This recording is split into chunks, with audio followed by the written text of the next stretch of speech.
But with that, we'll get started with some words from President Cauce. Go ahead, please. Thank you so much for being with us today, and good afternoon. It's a pleasure to join you together with our fabulous athletic director, Jen Cohen, to discuss the University of Washington's very real excitement at joining the Big Ten Conference.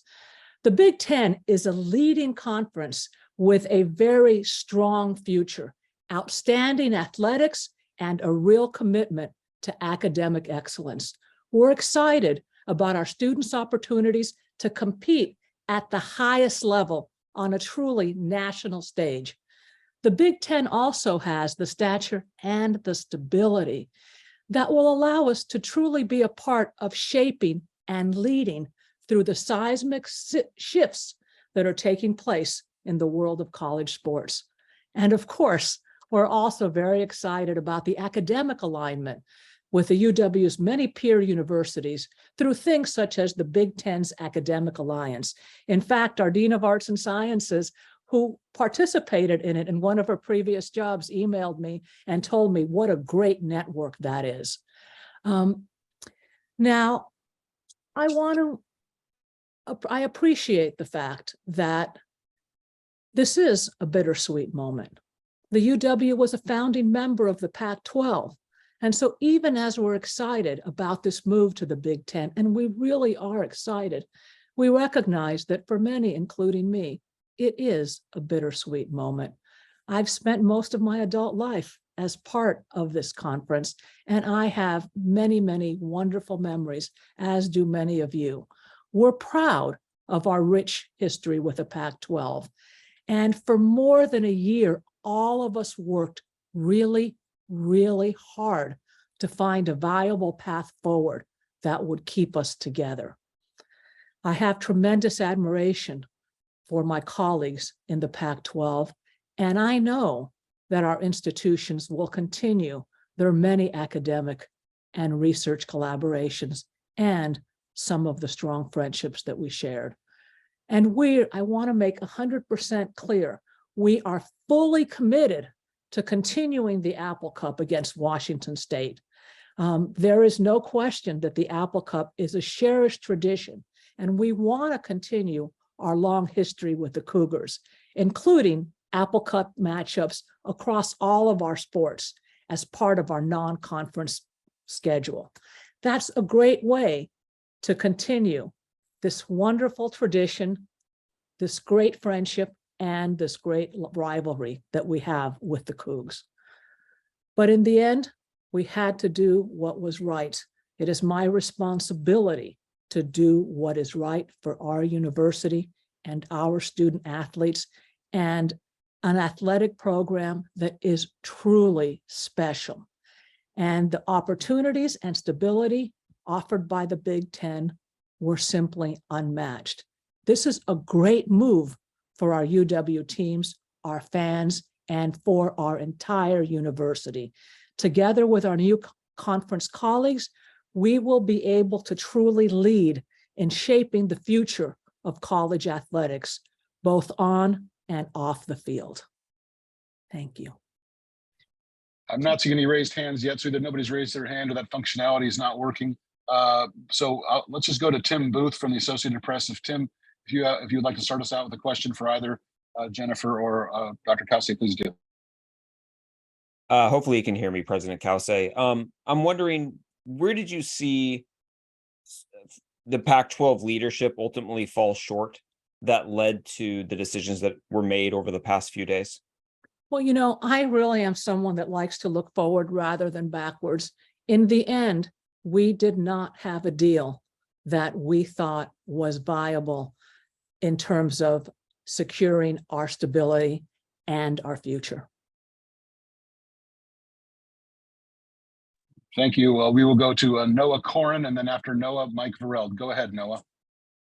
Thank you.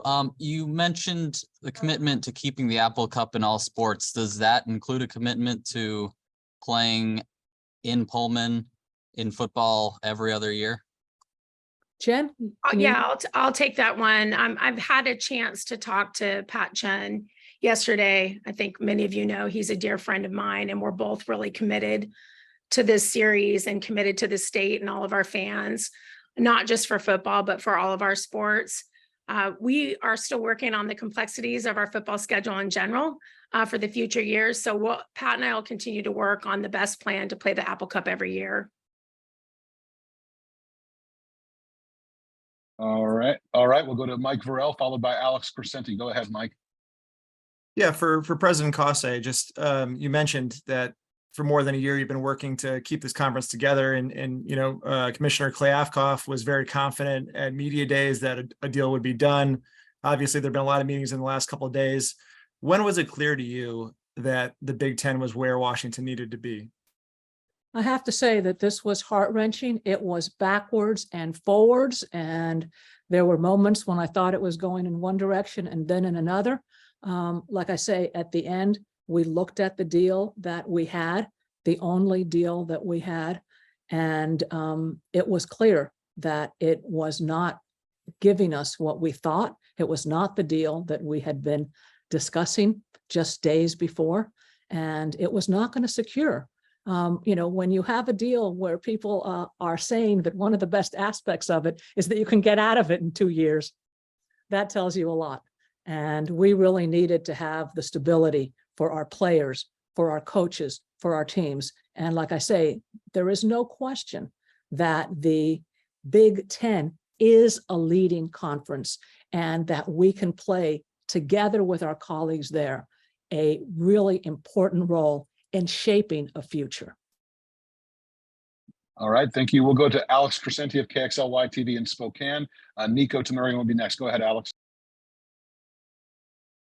Hi, do you worry at all with the health and the safety of your student athletes with having to go out on a Tuesday or Wednesday night to Piscataway, New Jersey or College Park, 3 hours away, and then keep going back and forth? Football obviously will be fine with, a lot of those flights, but do you worry with some of the smaller athletic programs that they're going to have to be constantly going back and forth across the country for 4 or 5 months?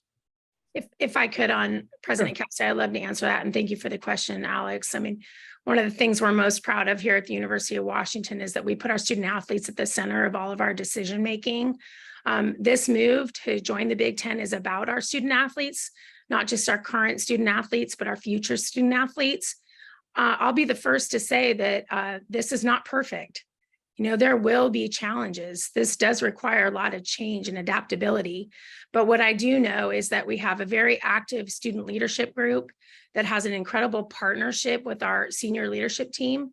And we're going to be working side by side to develop the best plan, and that we will have the resources to support our student athletes as we move into this transition. All right, thank you, Jen. Nico Tamurian next, followed by Dan Riley. Nico from Como TV. Go ahead, Nico. Thank you. And this is for President Cauce or Jennifer, whichever is whoever wants to take this one. You mentioned it, and it was clear this was the decision that had to be made for the security of the university and the athletic programs. Well, how difficult was it as it came down to it to really make that finality of this decision? I mean, ending all the tradition, even if you had to do it, how difficult was it to make that final decision to go in this direction now? First of all, I am the president of the university and I take full responsibility for this decision. No question that Jen and I were tied at the hip, talking back and forth. I don't know how many phone calls we had, as well as consulting with others in the university, but ultimately it was my decision.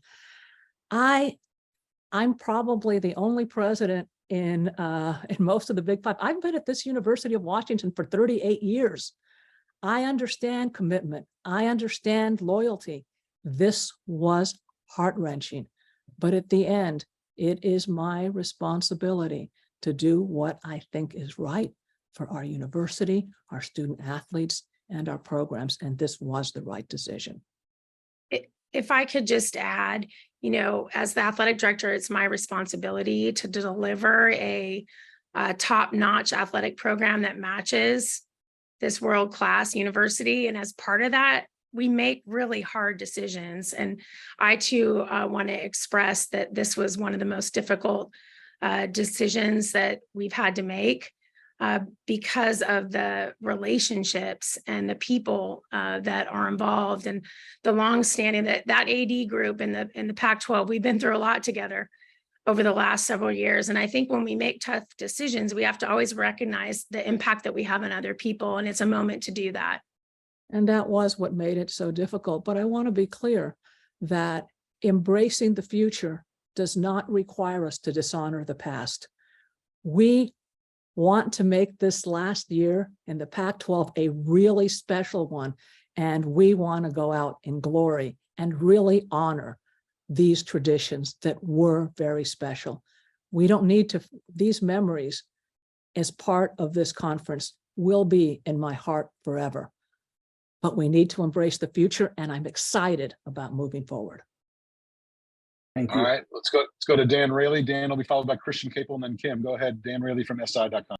Hi, I was just wondering, once the deal was laid out by the Pac-12, who made the first call?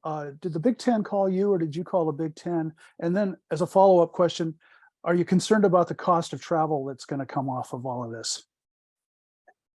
Can I take that one on, Amari, first? Is that okay? Fine. We're not going to get into all the specifics of who and when and where regarding this decision. But what we will tell you is that we made this decision in a very deliberate and thoughtful and intentional way. And part of that decision was that we felt very confident in the agreement we had with the Big Ten to have the resources to adapt to the challenges that you mentioned, including travel costs and additional resources that our student athletes are going to need to have a successful experience in the Big Ten.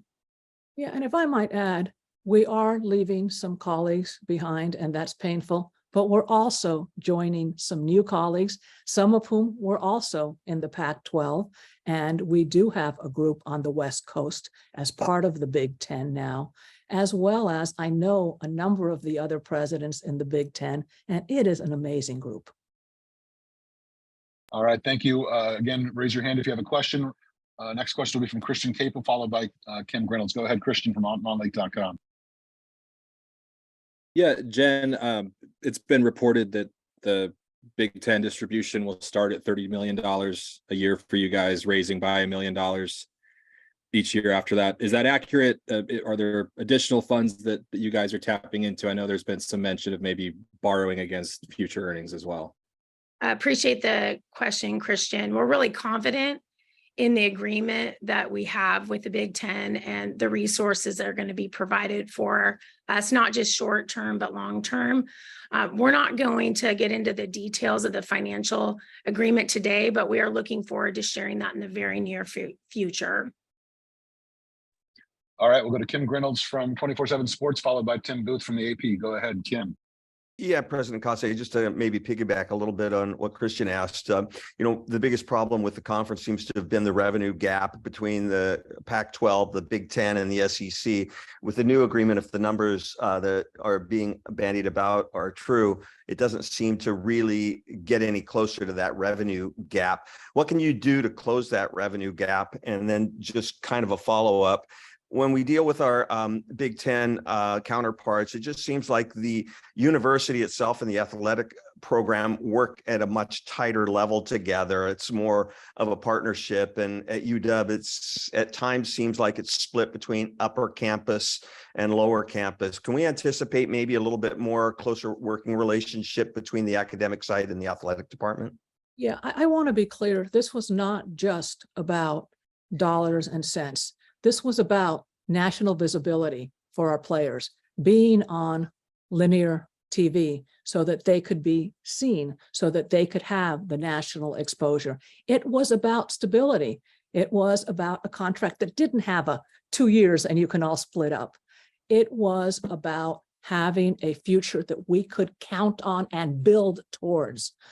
So it wasn't just dollars and cents. And in terms of, lower and upper campus, I can assure you, how many other conferences have as their faculty athletic representative, someone that went on to be dean of the School of Engineering and someone that is now our first faculty regent. Our relationships across are incredibly tight, no question. Jen, do you want to add to that? Let's keep rolling. Okay. All right, thanks to you both. We'll go to Tim Booth from the Associated Press, followed by Noah Cohen. Go ahead, Tim. President Cauce, you mentioned a 2-year opt-out a couple times now. You mentioned linear TV. What were some of your other concerns, or what additional concerns about the deal that was presented by Commissioner Kleofkoff last week? We had expected to have a couple of deals to look at, and it didn't turn out that way. Like I say, I want to be clear. I don't want to point fingers at anybody. This was a really, really difficult situation that the commissioner found himself all year. He worked really hard. I have every reason to believe that offers fell apart because of other, factors beyond his control. But at the end, I do think that at least some level of linear TV mattered. We have a history with the Pac-12 networks that wasn't a good one.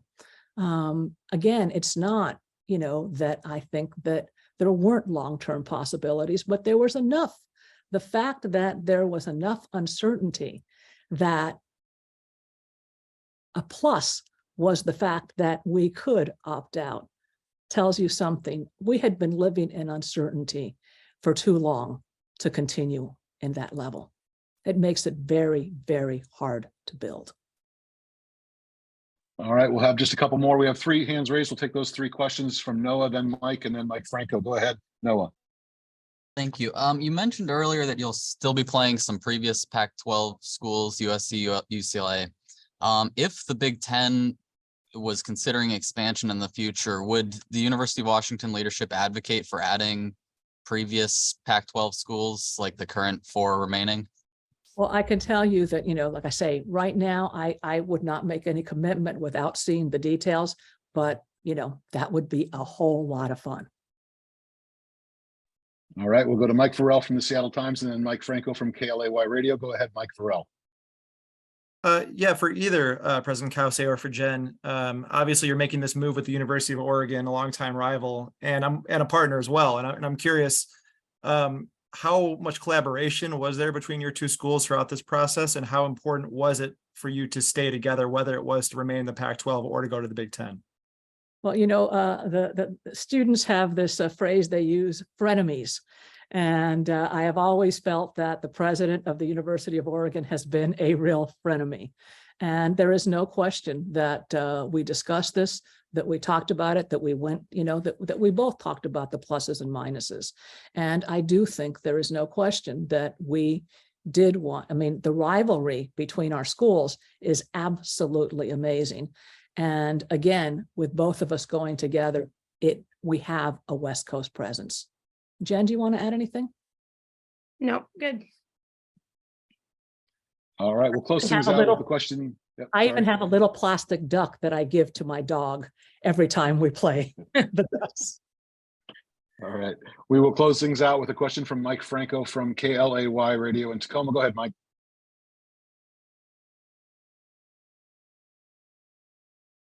All right, Mike, you're still muted. Give it just another second.